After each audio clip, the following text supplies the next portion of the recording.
Hello everyone. आज की video हमारी कोलियस प्लांट के लिए है। ये जो प्लांट है कोलियस का प्लांट है और इसकी पत्तियां इतनी प्यारी और खूबसूरत होती हैं। इसकी खूबसूरती का राज है इसकी पिंचिंग। कोलियस के प्लांट की जितनी ज़्यादा पिंचिंग की जाए ये प्लांट उतना ही घना और बुशी बनता रहता है। देखिए कितनी प्यारी इसकी पत्तियाँ हैं और इसकी पत्तियों के ऊपर निखार बहुत ज़्यादा आता है अगर इसकी पिंचिंग करते रहें।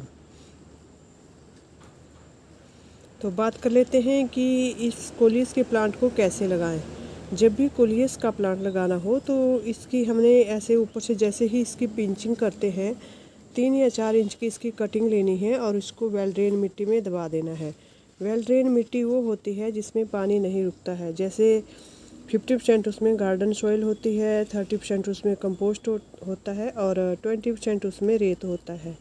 ऐसी जो मिट्टी बनती है वो वेल ड्रेन मिट्टी होती है और उस मिट्टी में कोई भी कटिंग हो, ऐसा नहीं कि कोलियस की ही कटिंग, जो भी प्लांट हम कटिंग से लगाते हैं वो उसमें इजीली ग्रो हो जाता है। तो ये तो बात हो गई कोलियस को लगाने की। अब बारी आती है कि इसको कैसी जगह पे हमें रखना चाहिए। तो कोलियस के प्लांट को हमें हल्की धूप में रखना चाहिए। इसके लिए धूप भी ज़रूरी है और छाया भी, हवा भी, सब कुछ ज़रूरी है। आउटडोर प्लांट है, इंडोर इसको नहीं लगाते हैं। तो इसको हमें ऐसी जगह पे रखना चाहिए जहाँ इसको छनकर धूप मिले। इनकी तेज़ धूप नहीं मिलनी चाहिए, तेज़ धूप से प्लांट ख़राब हो जाता है और पानी की अगर कमी होगी तो इसकी पत्तियाँ नीचे को मुरझाने लग जाएंगी और इसकी पत्तियों के ऊपर अगर तेज़ धूप में प्लांट रहेगा तो इसकी पत्तियां नीचे की तरफ मुड़ने लग जाएंगी और पत्तियों के ऊपर इस तरह से चमक नहीं होगी। चमक तभी होगी जब इसमें हल्की धूप मिलती रहेगी।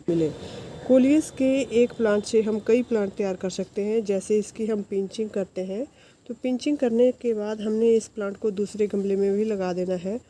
तो आसानी से ग्रो होने वाला प्लांट है। जिनके प्लांट नहीं लगते हैं, जिनकी कटिंग आसानी से ग्रो नहीं होती है, उनको अपनी कटिंग एलोवेरा जेल में डिप करनी चाहिए या फिर हल्दी में डिप करने के बाद उसको लगा लेना चाहिए। इंसेक्ट इस प्लांट के ऊपर नहीं आते हैं और इसके ऊपर अगर हम इसकी पिंचिंग ना की जाए तो इसके ऊपर जो फूल खिलता है, मक्के के जो फूल होते हैं उनकी तरह ही इसके ऊपर भी फूल खिलता है। अगर इसके ऊपर फूल आ जाए तो फिर इसके जो पत्तियां हैं इनका कलर इस तरह से नहीं रहता है, ना ही इस प्लांट की शोभा रहती है। तो इसकी जितनी ज़्यादा पिंचिंग की जाए ये प्लांट उतना ही घना और बुशी बनता रहता है। कोलियस के प्लांट बहुत ही प्यारे लगते हैं। जब 8 से 10 प्लांट हम इकट्ठे लगाते हैं तो पूरे का पूरा गार्डन हमारा कलरफुल पत्तियों से खिल उठता है।